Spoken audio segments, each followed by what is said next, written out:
welcome to BFS Wargaming. So today we're going to be talking about the LGT. So in this video I'm going to talk about the LGT, what it was like, and also how I did in the LGT, my opponents and things like that. Big well done to Malik, who won the LGT. If you go on Competitive 40k Facebook group, you'll see a post on there from him. And he played Alex Harrison in the final.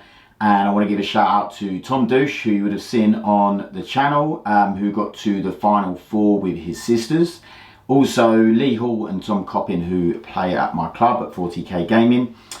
Lee went 5 wins, no losses, and Tom Coppin went 4 wins with 1 draw. Tom was playing Grey Knights and Lee was playing Drukhari. So, day one of the LGT, just arrived here at the Lee Valley Athletics Centre. So, Tom, how are you feeling?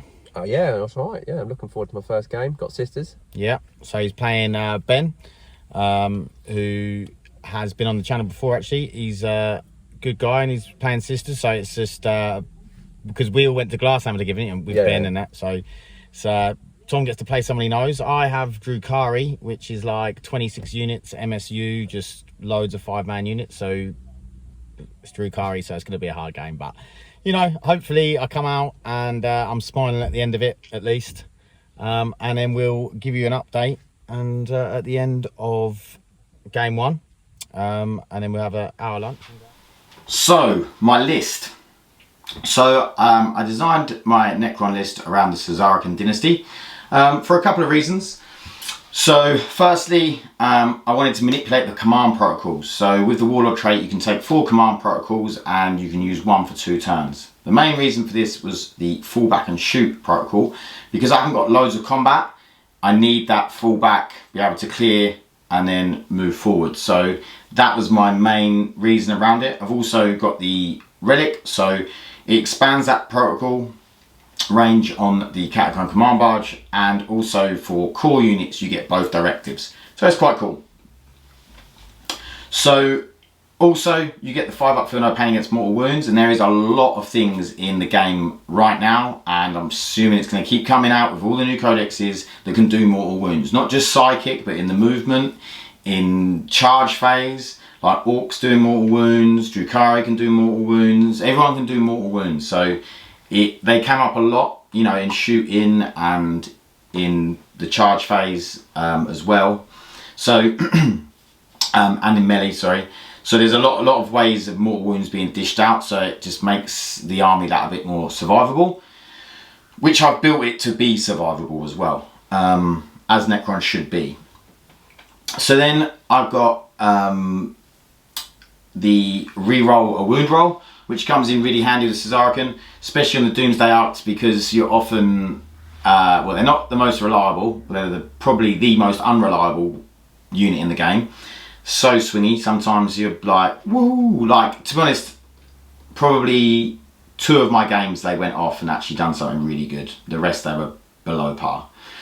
But they are durable and the small guns are good as well, so, you know, if I could replace them with something better, or like something more reliable that would actually stand up and not just fall over, I would, but there isn't anything in the codex to do that at the moment that's point sufficient. So then, yeah, so you get the reroll. So it's sort of built around that Szarekhan, the rerolls, the command protocols, the 5-up feel no pain, durability. So then I have the Catacomb command barge. I make him a Phaeron, so he can do my will be done twice, usually on my 2 units of warriors. He has, like I said, the Warlord trait and the Relic, which are both Szarekhan. He has a Res Orb as well, so I can bring some warriors back to life. I have a Technomancer with a Canaptic Cloak, so he can heal my vehicles, which is very handy. I then have the Chronomancer, who can give out the invuln and reroll charges, and he also has the Veil of Darkness, so I paid extra CP for that. Then I have a unit of 5 Immortals with Tesla. I took Tesla because Gauss is probably better, but a lot of the time, you know, there's a lot of things at the T3 and that sort of thing, and I just thought a bit more volume would be better than the Gauss, like 5 shots usually if you're not in half range, that sort of thing. So But to be honest, they were there to perform actions and hold objectives, which they did very well. Then I have 2 units of warriors with Gauss Reapers, so I only got that 12-inch range, but obviously they can advance and shoot. Then I had, in the elite slot, I have a reanimator to keep them warriors alive. It didn't come in every game, it actually didn't die the whole time, no one bothered trying to kill it. Survived every game, I was very shocked. But he stood behind cover and just helped my warriors stay alive and stay on objectives.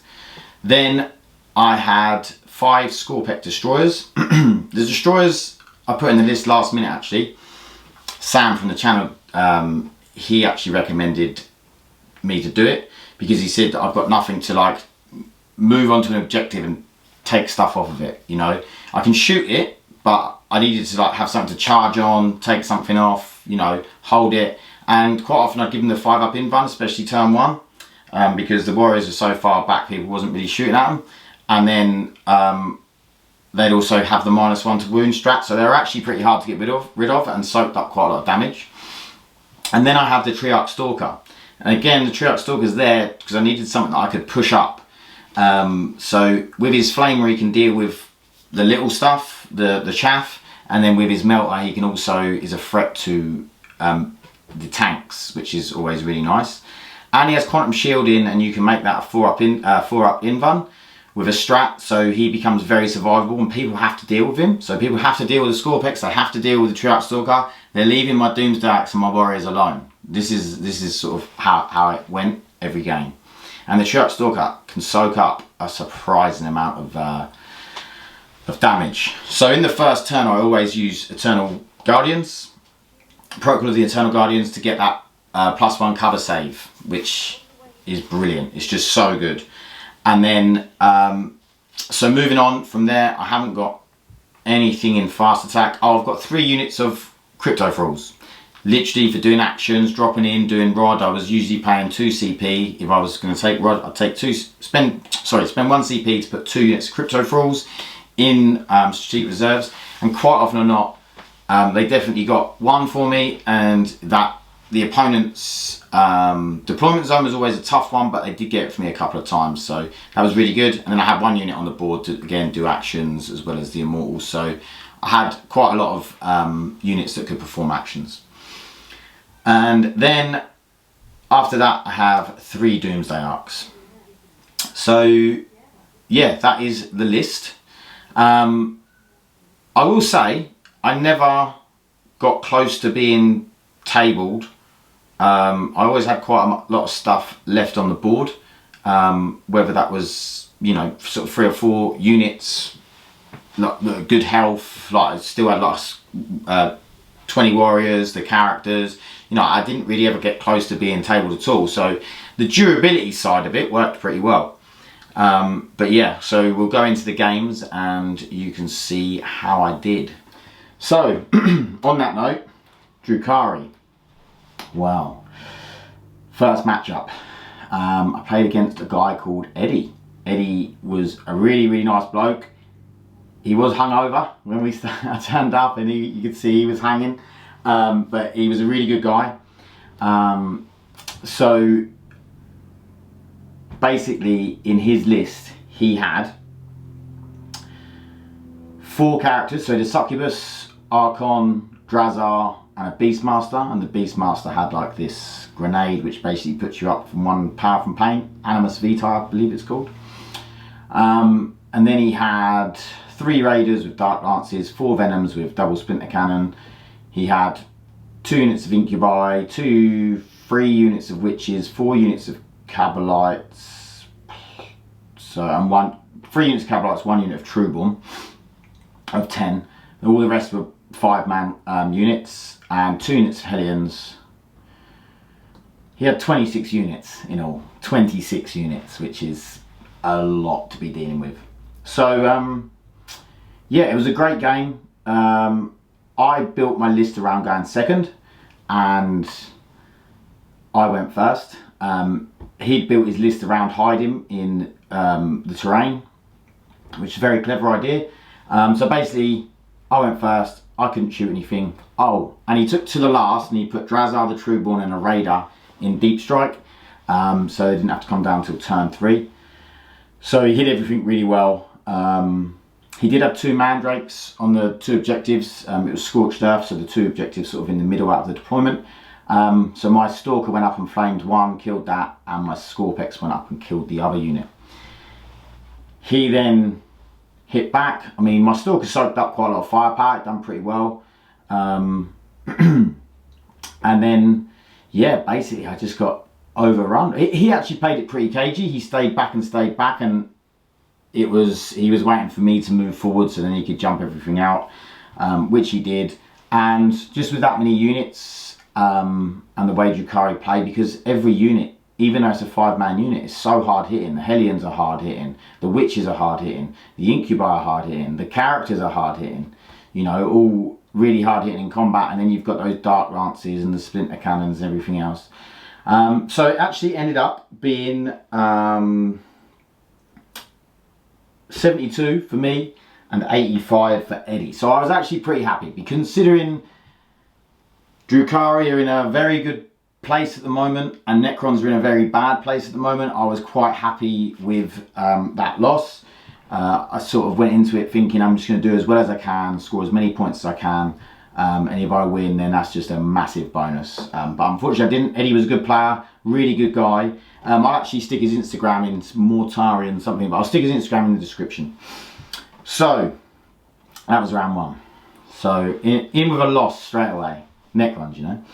So I then went into round 2 and I was playing Azad, and he had Craftworld. So he was running an 8th edition codex, which I think in itself is quite often a handicap really, unless you've got certain 8th edition codexes that have still got some really good rules.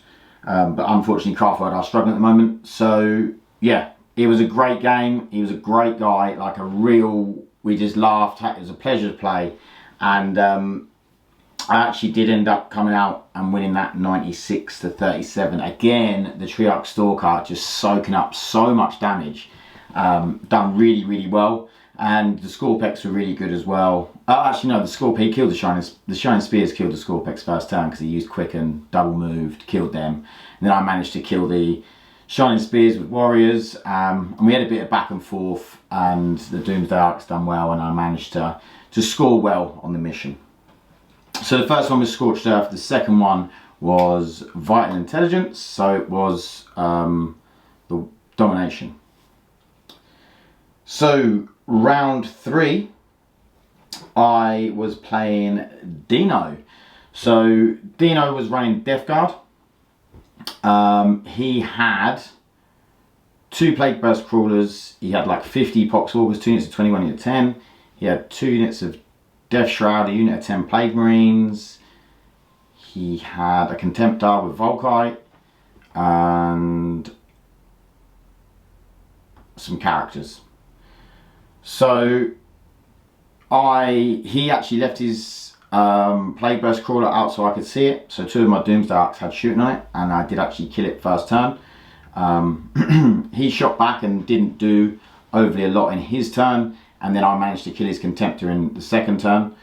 And then he managed to get into my Triarch Stalker and kill that, and we both had raised banners, and we were sort of going back and forth with each other's objectives, taking the banners off and that sort of thing.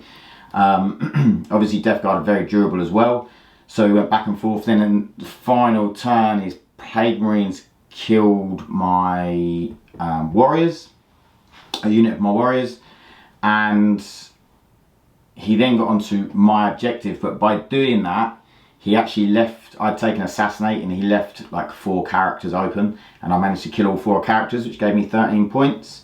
And then I actually ended up winning by 1 point, so super close game. I didn't tell you the score in the last round. The last round it was 96 to 37 to me. So yeah, this was a really tight game, low scoring because it was domination again, so it was quite hard. It was Overrun, I believe it's called. And yeah, it was 63-62, so low scoring game but really, really tight. Dino is a really nice guy. Obviously he wasn't happy the first couple of turns where I I got the better, but then he did start soon getting it back. Once them Death Guards started getting into combat, he started deleting my things, and he soon brought that back. So yeah, really tight game, really close game, really good game. Then that was the first day. Went home, had an Indian action. Well, not Indian. I had a Turkish. Went to a Turkish place called Karvan in London. Really, really good food. I recommend it. And then the second day we turned up. I was feeling fresh, and I played a guy called Rob Campion. Really, really nice guy. He had Black Templars, so he was running a Volkite Contemptor, 2 Redemptors, Chaplain, Captain on bike, Grimaldus. He had, oh, my memory is deserting me.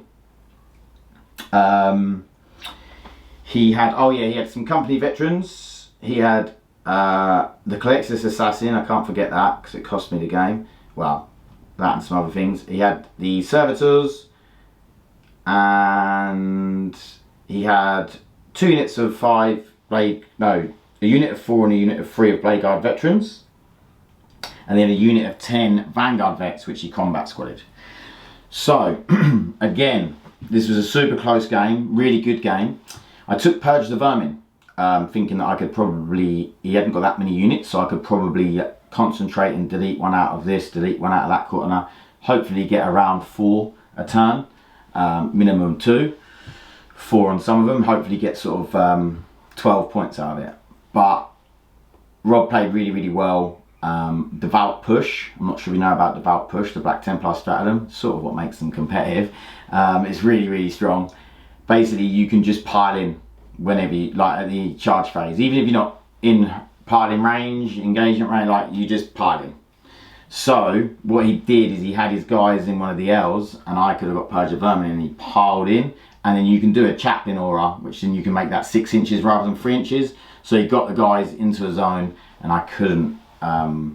It was some Blade Guards behind a line of sight blocking, and I didn't really have anything to go in and kill them.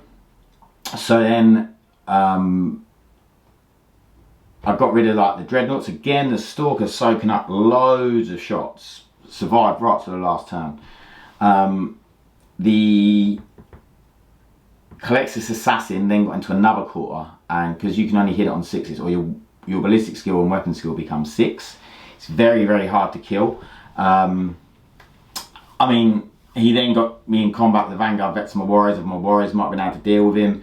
But yeah, that was really, really hard to deal with.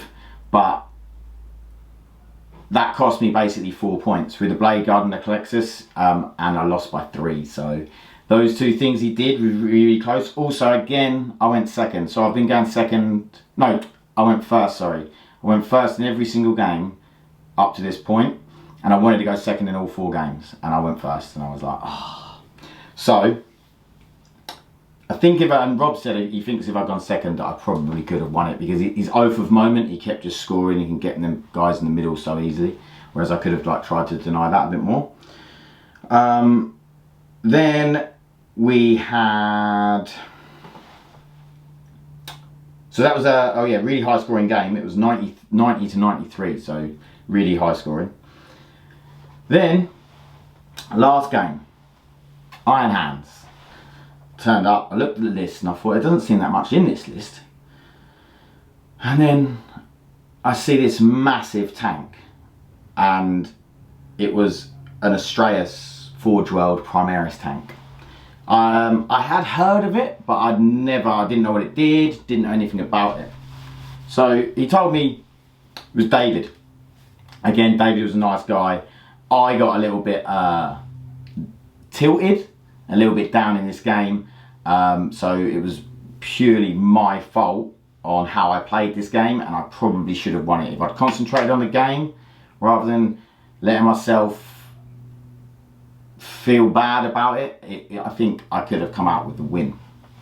So David had this massive Astraeus tank. I'll talk about what it does in a second. He had a Contemptor, a Volkite Contemptor, which he made a character. He had a Whirlwind. He had the company veteran sergeants with the bodyguard rule. He had a unit of 5 Blade Guard. He had 3 units of 5 Vanguard Vets with Lightning Claw Storm Shields. He had a unit of Infiltrators and a Tech Marine, a Librarian. I think that was it. So, we're going with the Strauss tank first. So this is the game that I wanted first turn because this is Strauss had a lot of shooting and I positioned my Doomsday Arks because I didn't want them to move. And I couldn't really get away from this Strauss tank. It was just, and my Doomsday Arks are so big you can't really hide him in that terrain. So I really wanted to go first. I've been first in every other game and then rolled and I went second and I was like, oh, here we go. So the Strauss tank, it's got like 4 las cannons, 12 shots at strength 8 -2, 3 damage, heavy bolter, storm bolter, iron hail, stubbers. It's got a fair amount of guns. But so he shoots and the Contemptor shoots, ends up knocking one of my Doomsday Arks down to half and kills another one. I then explode. Okay, explodes, does D3 mortal wounds, all of my stuff. Takes D3 mortal wounds pretty much. It was pretty much every unit took D3 mortal wounds. Horrendous. The other Doomsday Ark did survive, just about. So I then shot back at the Astraeus and I didn't realise that basically the Void Shields just eat shots. So my first Doomsday Ark, I rolled 6 shots. I'm like, whoa, 6 hits. It's like, whoa. I think I paid for one to be auto wound and then I rolled the others. I had to do a Szarekhan reroll, got 6 wounds for him. He then rolled 3 5-ups on his Void Shields, because he gets an invuln. Then it failed, and the first one was 5 damage. So the Void Shield ate it, collapses. The second one, 5 damage. The Void Shield eats it, collapses. Because you have to do 3 damage to the Void Shield to make it collapse. I then rolled the last one, because he was Iron Hands, he had put -1 damage onto the Astraeus as well. I then rolled the last one, 5 damage. And it went down to 4. So out of like a possible 36 damage, I done 4. Especially because the Doomsday Arks don't usually do that well. I was so gutted. And I was like, oh. Fired the other one, done a few more, about another. I think I've done 1 damage on, I've done 1 damage on the next Doomsday Ark. So I was feeling pretty bad. I killed some Vanguard Vets. And then the Astraeus then killed my next Doomsday Ark and it exploded. D3 mortal wounds again. So luckily, well I say luckily, I mean he didn't have that much in his list because obviously it takes 700 points, 675 points this Astraeus tank. So I managed to start getting on the objectives because both of us took Stranglehold, both of us took Direct Assault. I managed to start getting that Stranglehold, Direct Assault and stopping him from getting it at about turn 3, turn 2. And it was a really, really close game, and it came down to, at the end, he'd killed my unit of warriors off, my mortals, and my command barge, who were all on the middle objective. Turn 4, I advanced my warriors to get on an objective in my corner, because I was worried he was going to kill everything off in that corner, but it was silly really, he never would have been able to, as well as kill the stuff in the middle. So I should have advanced them towards the centre. Because it came down to, if I'd been able to get on the centre objective by even charging and moving a charge, I would have actually won the game. Because he ended up beating me 85 to 81, so he beat me by 4 points. So if I'd got in there, I'd have actually got 6 points. So what happened was, because I'd advanced there, I did manage to move him. I had a 10-inch charge and I rolled a 9. Now this is the other thing, I had a Veil of Darkness. So if I had veiled them just that 1 inch closer, I would have then, rather than advancing them, oh I didn't advance them, I had to move them because I needed a charge. So if I just veiled them that 1 inch closer, I'd rolled a 9 on the charge but not a 10, and it was re-rollable.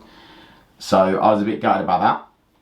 I did have this last ditch attempt with 4 other models. If I'd got all 4 models on the objective, then I would have also won it because I would have outnumbered him because he only had 2 Blade Guard left and the Astraeus. Now this is what I'm talking about, being tilted and not thinking about what I'm meant to be doing, because I got a bit tilted by all these explosions, by, you know, this Astraeus just not dying. I managed to do 16 wounds to it in the end, but still it was crazy. So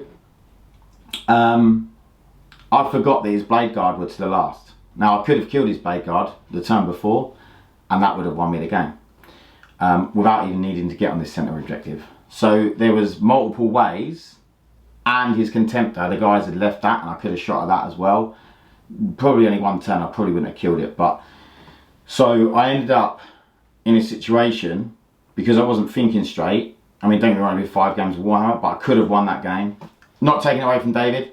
David played well. He done the right things. He killed the stuff that he needed to kill. Just for me, I know it was purely my fault. If I played better, I could have won the game, which is always annoying. So that was probably the one where I'm most disappointed in myself about. But David was a really nice guy.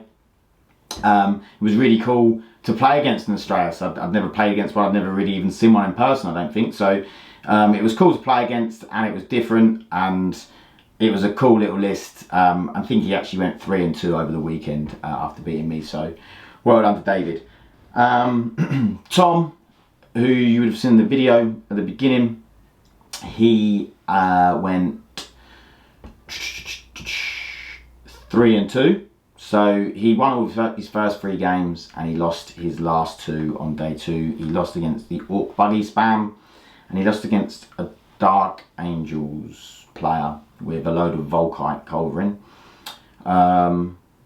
But yeah, he beat Sisters and 2 other armies, which I can't remember. But yeah, overall the LGT was great. I really enjoyed it. It was really well run.